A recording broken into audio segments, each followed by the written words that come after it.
Welcome to Just Like Nana. So excited to have you here and thrilled to have Amy Kuretsky with me today as an honored guest. Amy is a licensed acupuncturist, Tao of trauma practitioner, and breathwork facilitator. She specializes in trauma-informed East Asian medicine. She integrates acupuncture, cupping, breathwork, sound healing, and herbal medicine to support people navigating trauma, gut-brain imbalances, hormonal changes, chronic stress, and nervous system dysregulation. She is a co-founder and co-owner of Constellation Acupuncture and Healing Arts in Minneapolis, Minnesota. She brings over a decade of experience working at the intersection of personal healing and creative entrepreneurship.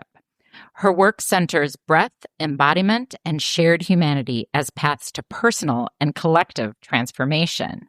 I will also say I have worked with Amy. She is amazing. She offers community breathwork sessions, which are incredibly powerful experiences. She offers breathwork with writing afterwards, which is, I've utilized that to write some of the stories about my grandmas.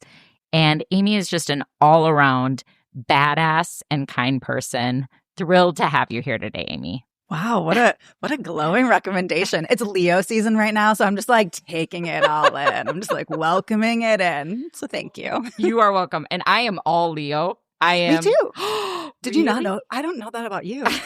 I'm a triple Leo. Triple? I've got sun, moon, and Venus. Okay. I don't know what my planets are. I know that I'm sun and rising, and then I never remember my moon because I don't care about it because it's not Leo. But I'm going to check out my planets. Y'all, we are filling this room We with were Leo. meant to be here at this time together. Yes. Love this so much. So, Amy, so excited to have you here. Thank you. I would like to start just by, if you're willing to share kind of a favorite or a powerful story or memory that you have about your own grandma. Yeah. You know, it's interesting because unfortunately, I didn't know one of my grandmas at all. She passed away when I was like 6 months old or something. And then my other grandma passed away when I was pretty young as well. So one of my actually like most tender or connective stories, or I guess memories, and if you want to use that term loosely, that I have of her actually came through breathwork. So it was kind of perfect that you asked this in the context of this conversation. It was several years ago, like pre-pandemic, and I was doing a one-on-one breathwork session as myself being the breather. The person holding space for me was a beloved friend and colleague, Helen, who also now works at the clinic that I own, and she offers breathwork there as well.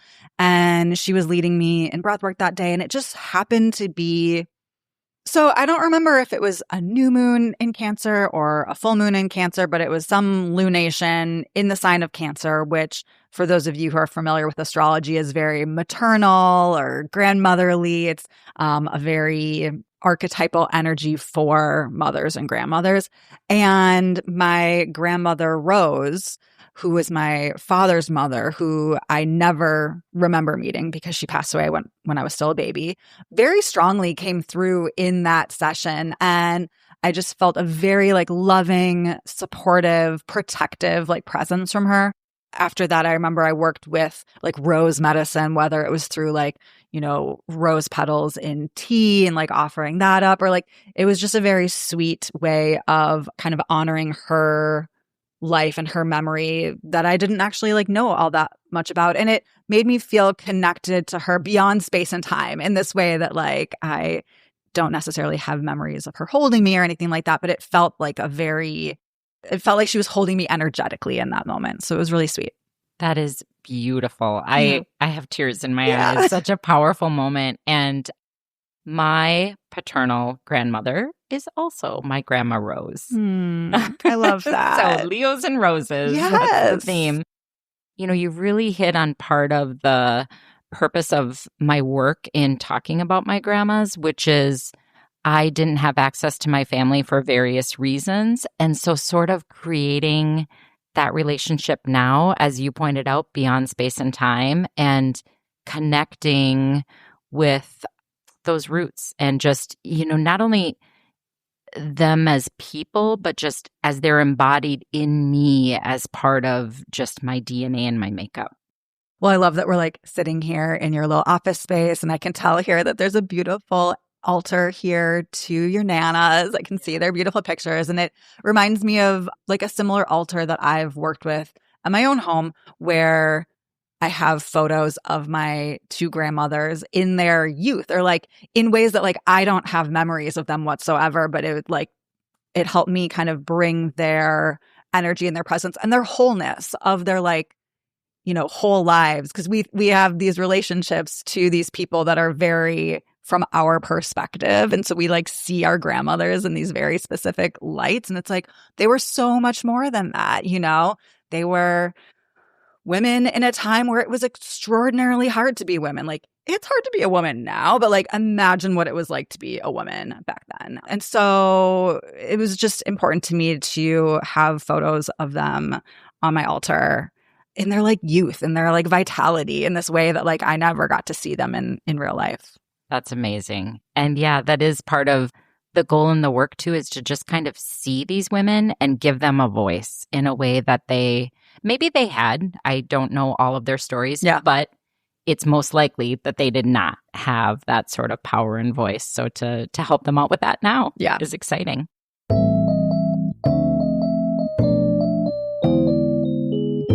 Let's talk about breath work. Yeah. Because that's your... It's my jam. It is. It is solidly your bailiwick. Yeah. So tell us about breath work. Tell us, how it works, what it does for trauma in the body, just sort of very open-ended, but I know you can run with this for probably hours if I let you. But yeah. So like in really broad strokes, we like to think of the term breathwork as being this really umbrella term that you can use anytime you're bringing attention and intention to your breath.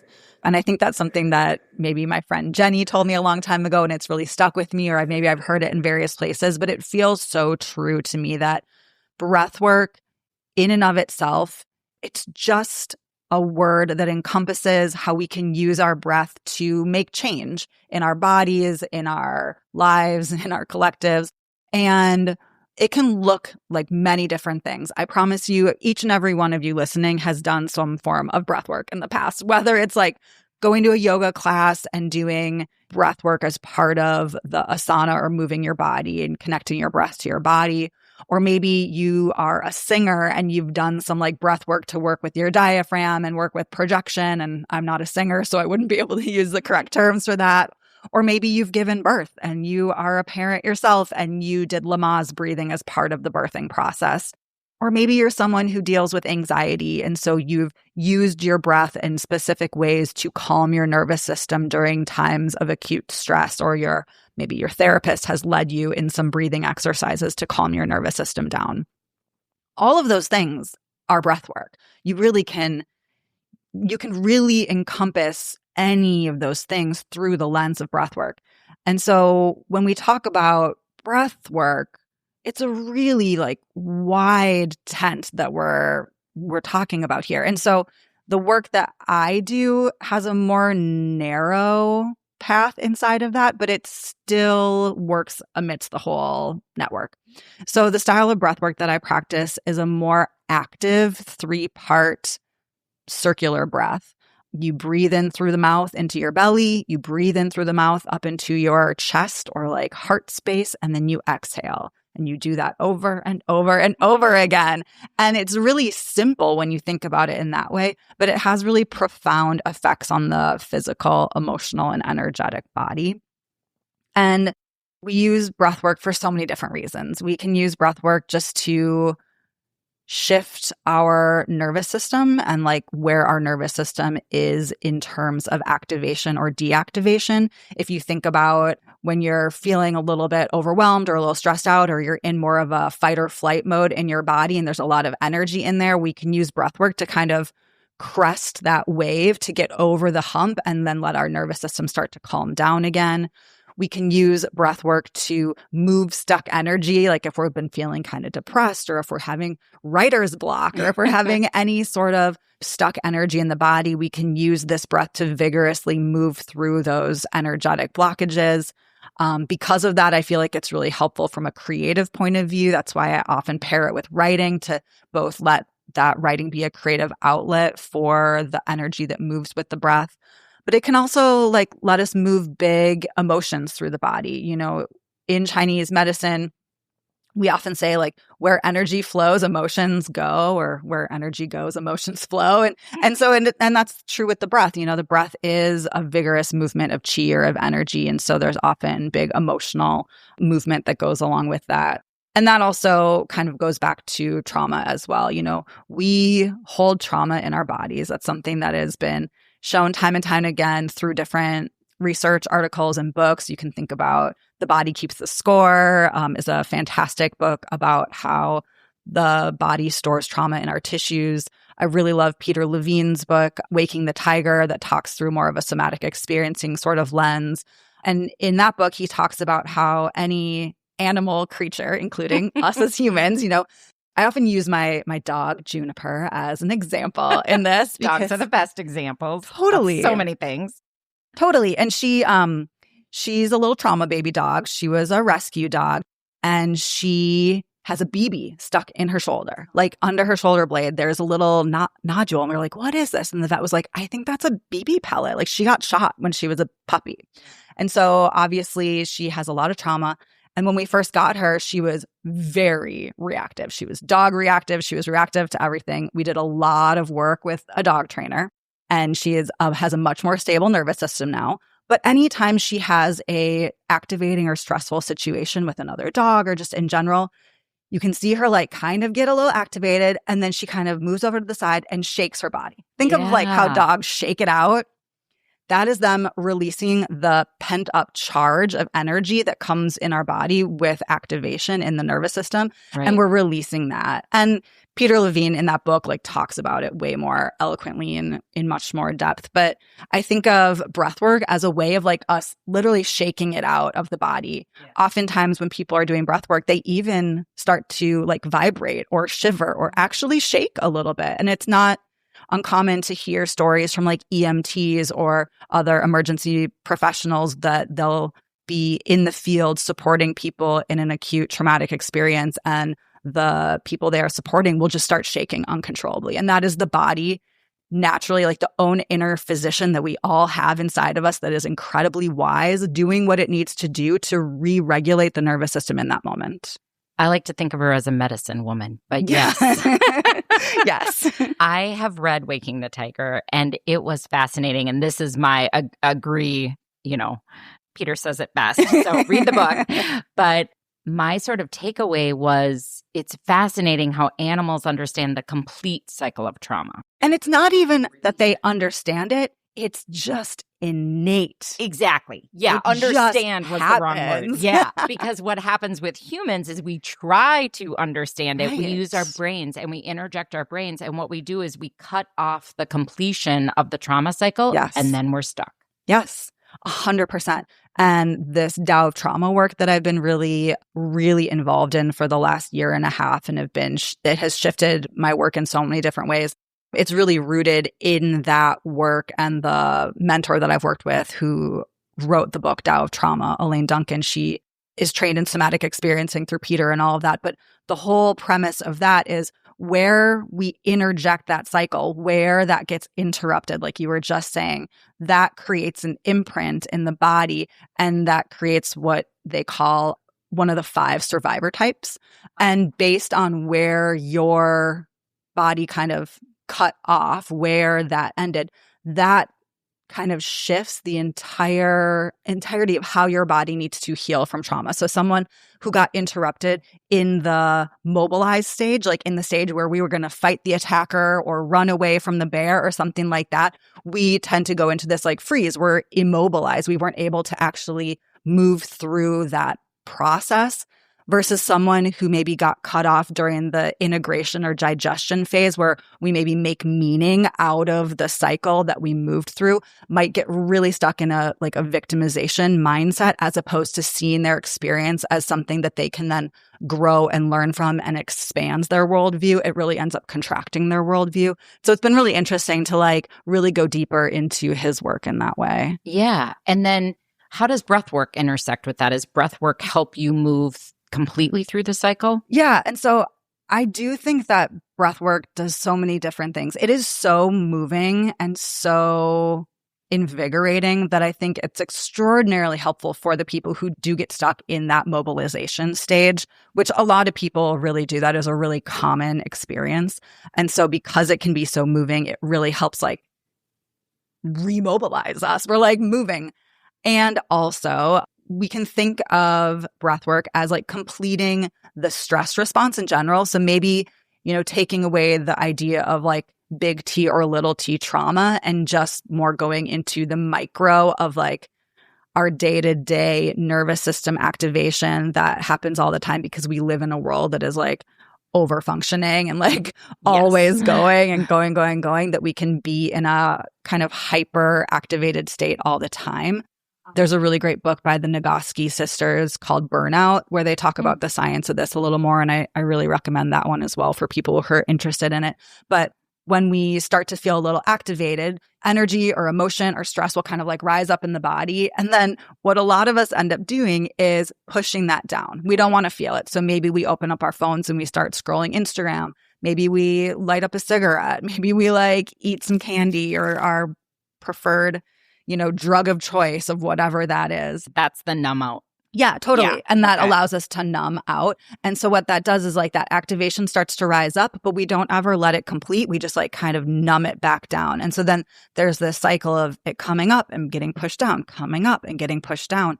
And what breathwork does is it allows a little activation to come up because, like I said, the breath is pretty active. It can be a little activating for the system, but we get to be in a supportive container by whoever is holding that space for us, or we get to support ourselves during that because so often we're taught that we can't trust our own bodies or we can't support ourselves in some ways and we have to give away our power to someone else. And so we get to have this opportunity to tend and doula to ourselves and our emotions and our nervous system during this.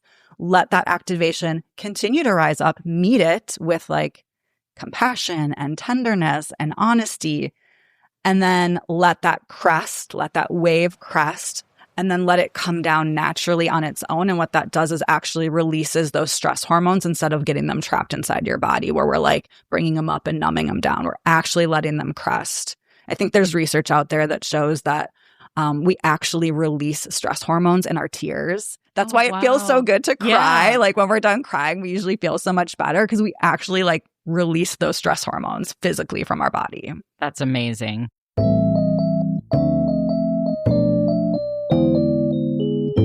Let's shift a little bit so we have a bit of a foundation about breath work. I mean, I recognize you've been working on it for decades and we just talked about it for 10 minutes, but we'll call it a bit of foundation.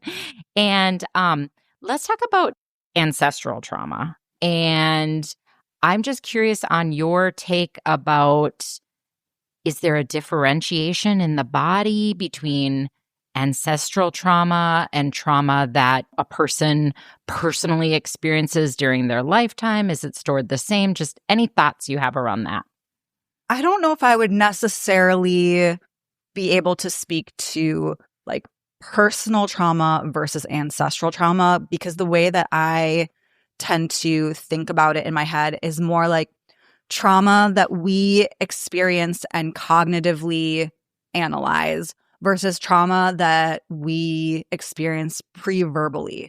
So yeah, that could be something that we experience in this lifetime that we have then been analyzing or working with a therapist, or it could be something that we experienced before we had verbal skills. So whether that's developmental trauma, whether that is some sort of abuse before we had verbal words, or think about all of the children in Gaza that are starving right now. Think of all the kids that grow up in war zones that like as babies, their nervous systems are just experiencing a completely different level of environment than something that we would have experienced growing up in a stable home. And I think that sort of trauma, the kind that happens before we have words, affects our bodies in kind of that same way that ancestral trauma does. Because if we think about epigenetics, which is a type of science that studies how trauma is passed down through the genes, like over generations, basically what happens is when a fetus is in the uterus and it's a fetus that has ovaries, those ovaries have all the eggs that they're ever going to have, or at least like all the follicles that they're ever going to have. So you technically were in your grandmother. Right. Which is just like mind-blowing when we think about it. Like, it's fucking crazy. Yeah. That we were actually in our grandmothers, because like we as follicles, our DNA, like, or at least the RNA, like what is going to become of us was in our mothers when they were gestating in our grandmothers. Yeah. And so technically that vibration, because trauma is a vibrational impact, and breathwork is a vibrational medicine. Acupuncture is a vibrational medicine. I think that's why these things are so beautiful for healing trauma, because it is all vibration. And those vibrations lived in your grandmother, they lived in your mother, and they live now in you. But they also then, because they live in you, they live in your children and then your grandchildren. Right. So it just goes all the way down. And so I do believe that when we are healing our own trauma in this time and now, in our timelines, we are doing healing that goes both backwards and forwards. And I think that there are traditions in other cultures. I think that it is a common indigenous tradition or belief, and don't quote me on this necessarily, but that there's a lot to do with these like 7 or 6 generations back and forth. There's a lot to do with multi-generations. And when we think about it from this more scientific epigenetic level, like that makes a lot of scientific sense. One study that I always found like super, super interesting, they have done studies with like rats or mice where they sadly like traumatize them basically. And by doing so, like future generations of those same mice or rats are then fearful of the stimulus, even if they're not getting shocked through that same stimulus. But like their bodies have a memory that like, oh, this specific stimuli gives me pain or gives me suffering in some way, even though they haven't exactly experienced it themselves. Their like parents or their grandparents experienced it. But then also with those same studies, they found that through some intervention, I don't remember what it was. I think it's like they give the next generation like more space in their cage, or like interactive toys, or like more treats, or like something where it makes the rats or mice like feel safer, or like have more play and like more ventral vagal like connection time that can actually reverse that fear of stimuli in one generation, which is incredible. So cool to think about. That like the trauma can last for many, many, many generations, but then the healing happens immediately. Right. And it's so powerful to think about not just healing yourself, but helping out those who came before, who, you know, you owe your own life to. So it's just such a great way to give something back to them. Which is like kind of goes back to that initial story that I shared about my grandmother, of like how sweet that I had this interaction with her, because, you know, to be perfectly frank, I didn't know her really at all. Like I said, she passed away when I was an infant, and I didn't know my grandfather at all. He passed away several years before I was born. But from everything I've heard, she was like the warmest, sweetest, like most just wonderful human being. And he was kind of a dick. Like he was kind of an abusive asshole. And I've heard awful things about him through a variety of family members. And so it's like, I don't know what her life was like, but I imagine it was really hard at different times. And so to like offer that sort of tenderness and like healing back to her when she was offering it to me in that moment felt really nice. Oh, I love that. And then the kind of healing forward that you did through the rose petals and kind of that rose theme is just sort of in her honor. That's beautiful for other people.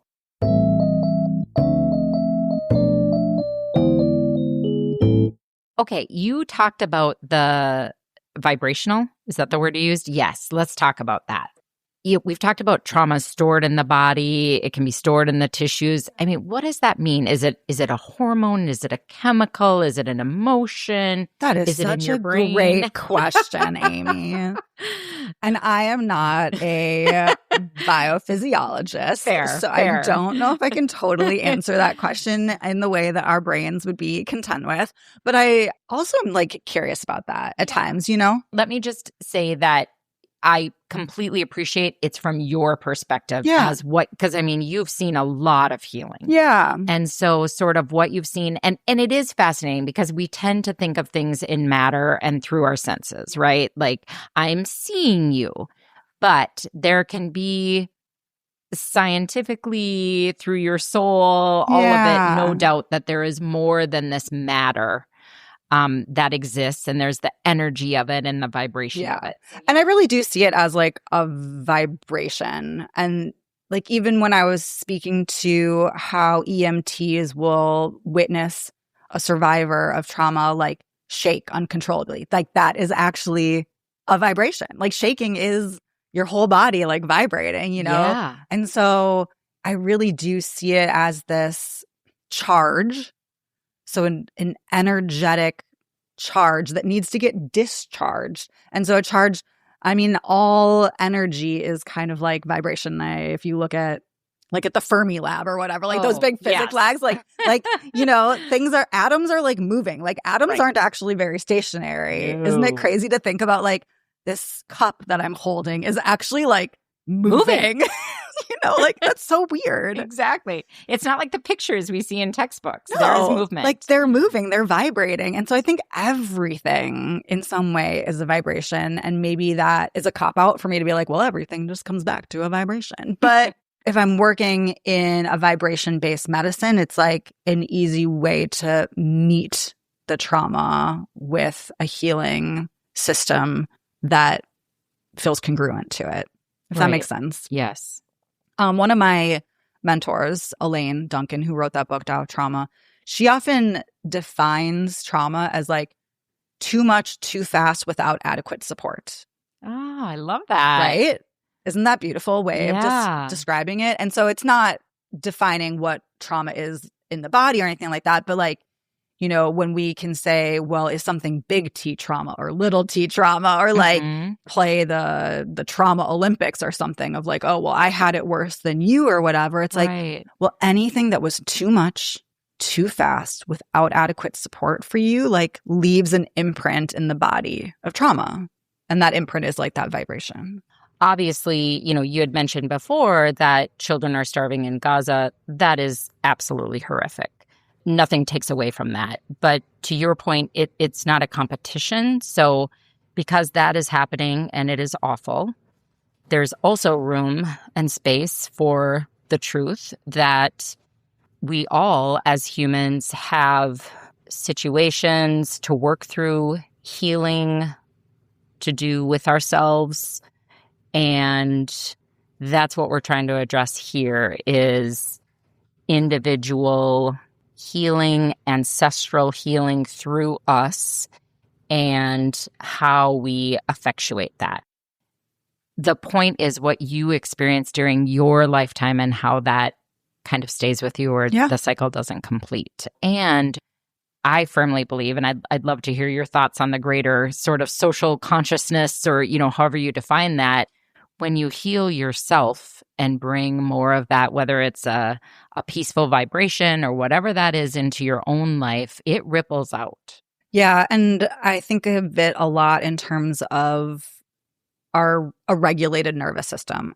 So when we show up with regulated nervous systems, that vibration expands out and helps other people feel more regulated. And once again, there's like cool science about this. I think if you look up like Heart Math Institute, like they have all sorts of really cool science about how even like your heartbeat will then start to match the heart rate or the rate, like how many beats per minute will like start to match the people around you. And if your sleeping partner is dysregulated, but you are regulated, their nervous system will start to match yours and they will start to feel more regulated to you. So like when we are treating our patients, whether that's through acupuncture or breathwork or Tao of Trauma or like EMDR or like any of the amazing modalities out there that help people's nervous system feel more regulated, that is not only treating that patient, but then it's treating their partners, it's treating their children, it's treating their coworkers, it's treating like their patients or, people that they support in their lives. And so that's where we can kind of have this more expansive view of like healing one person, it ripples out to heal many. So like helping one person's nervous system feel more regulated is going to help more people's systems feel more regulated, and it's going to expand and expand. And if we can get like a critical mass of that, then that like can change the world, you know? Think of, I don't know, I just imagine that like most wars in the world are like created by people who are like extraordinarily traumatized themselves or have incredibly dysregulated nervous systems, and like it's fucked up. I agree. Yeah, it's really about helping.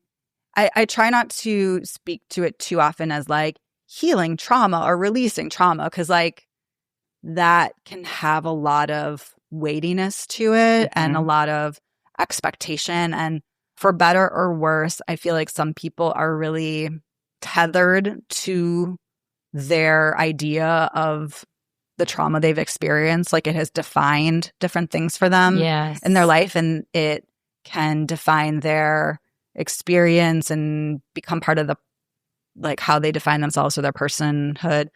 And so I never want to say, I don't know, it just feels like a lot to be using those terms sometimes. And so I've really started shifting my language to talk more about like helping our nervous systems regulate, because when we have more regulated nervous systems, then our window of tolerance, like what we can navigate in life, expands. And like when we've experienced a lot of trauma, our window of tolerance tends to be really small, and like little things that go wrong in our life might feel really, really big or have like really outsized effects on our physical body. But when we can have a more regulated nervous system, when we can expand our window of tolerance, we're able to like tolerate literally a lot more and be more tolerant as well, if we want to like use language in that way. Yeah. And so that's what I've been thinking about a lot lately.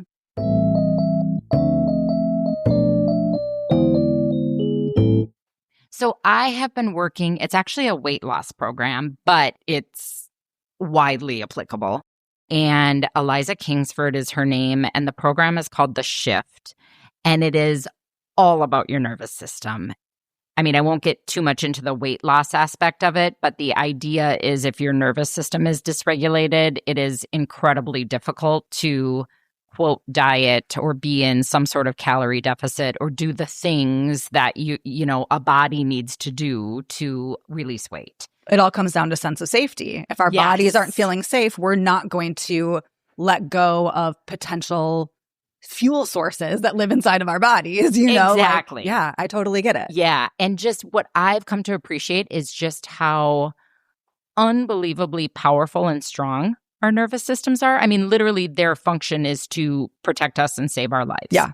This notion of, pushing through or just keep going or while ignoring what is actually happening with our nervous systems, there's a bit of a disconnect there. And then the other thing that I found fascinating about her work is she talks about how humans are designed we are social creatures and we need each other's nervous systems. Yeah. We are designed to connect with another person's nervous system. And it is fascinating. Yeah, the stuff. whole like ventral vagal, that is our first quote unquote like break to the sympathetic nervous system. Like when we have a fight or flight moment, the ventral vagal, it's like, oh, well, this scary thing's happening, but here, I'm not alone in it. Yeah. Here's my, if you're a kid or whatever and you hear this like scary movie or something, or you think there's like a monster under the bed, but it's like, here, my mom or my grandma is coming to comfort me. And like, there is this connective aspect to this ventral vagal. Like, I am not alone in this. I am being held and supported, that then calms us. But if we don't have that, if we don't have those connections, that's when that first break doesn't work. And we go into like, wild mode where our whole nervous system goes out of control. And it can then drop into the second break, which is the dorsal vagal, which is like a freeze response. And that's when we get into like a system-wide collapse in some ways. Think of the animals out there that are prey and they pretend to be dead as like, that's a response as well to threat. It kind of reminds me of something I've been thinking a lot about lately, because I feel like collectively our collective energy. And I guess I'm speaking more to like the US than anything else, or like my portion of my community that I like live in here. But I feel like, I first came to breathwork around like 2016 is when I first discovered it. And I started practicing it and leading others in it in 2017. And it feels to me like at that moment, we were in a collective sympathetic response. We were in a bit of a fight or flight with doing more of the fighting. Think about 2016, like the Women's March, like all those things. Like there was big collective fight energy, and breathwork really met that moment in a beautiful way because our systems were mobilized to act. They wanted to do something. Breathwork felt really big, and it like met this collective kind of sympathetic nervous system moment, and it felt really good. But then we get to 2020, and where we thought we were in a sympathetic, we really got into a sympathetic mode. We were like really in fight or flight. All of our nervous systems were just out of control and panicked for good reason. Like we all didn't know what was going on at the start of the pandemic. Like it was normal and reasonable to be panicked. Yeah. And breathwork really met that moment too. My breathwork classes were never as popular as they were at the start of the pandemic. I had already been doing this work online. Like I've been doing it in person for a long time, but I'd also been doing it online. And then it just so happened, because the world works in funny ways, is that I had booked my first big group breathwork to be on March 17th, 2020. Oh, wow. Just because my normal group that would normally happen on Wednesdays, I was going to be in California. And I was like, well, let's just do it online. I'm going to be out of town, but we can still do it. And then boom, of course, that's the start of the pandemic.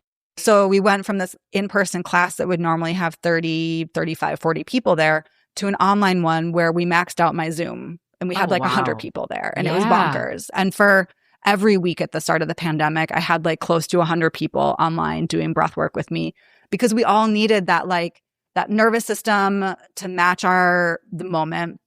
We needed the connection because we were all stuck at home. So we needed this like ventral vagal response, even if it was through the screen. Mm-hmm. But it really met that moment and it felt good. We did it for a long time. But then around 2022, I noticed my groups getting smaller and smaller and smaller. And now I generally will get like 10 people in person at my groups, like 10 to 15 people, which is like fine. There's magic in every different group that comes together for different reasons. But I was kind of sitting with that for a while at the start of this year and being like, okay, what is it? Like, are people just not into breathwork anymore? Is it the economy and it's like too expensive for people to join? Like, what's going on? And I've really come to this belief that for as big as we get, I'm going to talk kind of in polyvagal theory now, but for like as big as our activations happened between 2016 to 2020 to 2021 and into 2022, that is how low we are dropping into a freeze response now. Yeah. Like for every action, there's an equal and opposite reaction. For however high you get in that yang cycle of activation, you drop into an equal depth of a yin cycle, like freeze response. Right. And I feel like for the last year and a half, we have been deep in that response collectively. We are all burned out from the last 5 years. We're burned out from the last 10 years. Our nervous systems they don't have the resiliency that they once had. They don't have the drive because we have just been giving. And now we are just tapped out. Mm-hmm. And think about how difficult it has been to create a resistance movement right now in 2025 compared to what it was like in 2016. Right. And I feel like because breath work it can have such intensity that like people don't always want that intensity right now. So I don't either. Like I haven't even been breathing as much as I used to in that sort of way. I've been doing more craniosacral. I've been doing more sound baths. I've been doing much more of these like yin calming, restorative sort of activities. Right. And it really got me even just to start shifting how I practice breathwork and how I've been leading it. So, now when I do breathwork, I don't breathe nearly as fast. I don't go nearly as hard. I don't push nearly as much. And I really invite people to find the power in the softness, the depth in the subtleness, like all of those things, because it's still incredibly healing. It's still incredibly potent and helpful for regulating the nervous system. And it doesn't have to be a big explosion, cathartic release. It can be sweet and it can be tender and it can be sad and soft and all of these things, and to meet the collective moment where it's at right now. And so it's really helped me, I think, become a better breathwork facilitator from like being able to hold the nuance and like the highs and the lows and really meet people wherever they're at whenever they arrive. Yeah.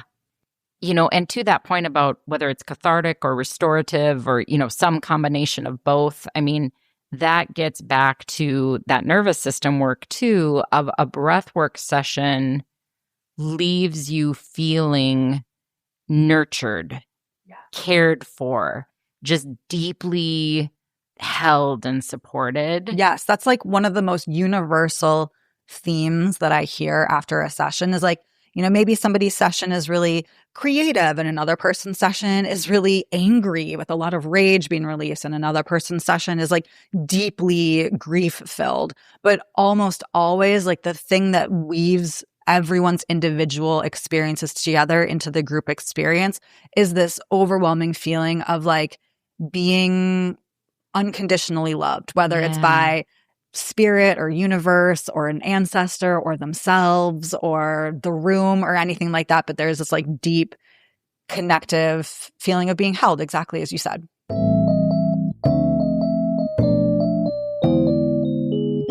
I mean, I could talk to you forever, but I'm sure you have patients to see today. So for someone who's interested in breath work, how do you suggest they start? What are resources? Just give us your down low on like Breathwork 101. Yeah.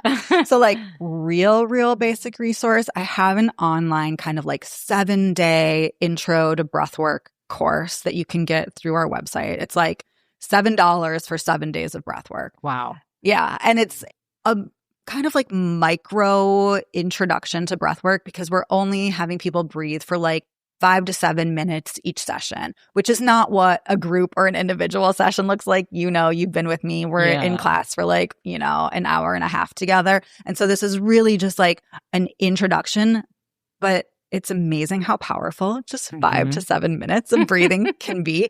I can't tell you the number of people that have emailed me back after their first day of doing it. And they're like, I didn't know where those tears came from. Like the tears were already there, just like 5 breaths in. And all of a sudden I was crying for I don't know what reason. It's a great, real toe in the water introduction to breathwork. But then I do generally recommend that if you want to go deeper into it and you want to do a full session, that it's really helpful to have a facilitator, whether it's coming to an in-person class or doing an online class. There are still practitioners out there doing this work online, or doing a one-on-one session with a facilitator, just to have someone holding the space for you. Because when we're going into breath work, when we're going into past trauma, we're really going into the unknown, and that can feel a little overwhelming for folks. So to have someone there creating a safe and like connected container for you can be really helpful as you start this practice. But then, like I said in the very beginning, it's a really simple breath pattern. Like once you know how to do it and you have experienced it for yourself, like the reason why I love breath work so much is like we have lungs. We can breathe anytime, anywhere. You don't have to spend a bunch of money. You don't have to go to a clinic. You don't have to like do anything to have access to this medicine. It lives inside of you all the time. Tell us your website. I mean, we'll obviously link it in the show notes too, but for those listening, how are all the ways we can find you? Our clinic is called Constellation Acupuncture and Healing Arts. We're over in Northeast Minneapolis. You can go to our website to find out about that 7-day class that's online. It's just through email. It's really simple, really easy. If you want to come and do it in person, we offer one-on-one sessions. Both myself and Helen offer breath work one-on-one in person at the clinic. And then I also offer classes all around the Twin Cities. Usually I've got 2 to 4 public classes around the Twin Cities on any given month. We do that breathwork and writing workshop that Amy spoke about a couple times, like 1 or 2 times a month on Sunday afternoons. But then I also do an astrology focused one over at Yes Yoga, like every few months. There is a group that I hold for other space holders. So specifically for therapists, other body workers, people that are holding space for other clients to do breath work with me as a way of releasing some of that energy of our patients that we might kind of attract and hold on to over time. So there's a variety of groups that I offer, and you can go to our calendar of events on the website at constellationacu.com. Wonderful. And do you have any social media if people want to follow you? So I'm not personally on social media anymore. That was one of my 2020 ways of like shifting my own life as I got off of Instagram. But the clinic itself does have a presence on Instagram, and we have amazing staff members that manage that account so that I don't have to deal with it. That's wonderful. Good to know. Is there anything that we haven't talked about that feels like it needs to be heard? I just want to thank you for inviting me here. It was such a pleasure to have this conversation. And it's always so fun to talk about breathwork with someone who's actually experienced it and experienced it with me. You know, like sometimes I get invited onto podcasts like this or stuff for people who, because breathwork is like in or like exciting right now. Right. But it's so different when someone has their own personal relationship with this practice. And so I really appreciate it. Oh, well, I appreciate you, Amy, for everything you've done, not just today, but for all you do for our community and what you've done for me. So thank you so much. You're welcome. So excited you were here today. Thank you so much for listening. I would love to hear your story. If you're interested in sharing it, please go to justlikenana.com to submit your story. There are also resources there if you're interested in learning more about discovering your ancestry or breaking some trauma cycles in your family. I have an ask of you. If you enjoyed today's show, I would love if you subscribed and let a friend know they might enjoy it as well. Talk to you again next week. Can't wait. Just Like Nana's theme song was written and performed by Carter Penny.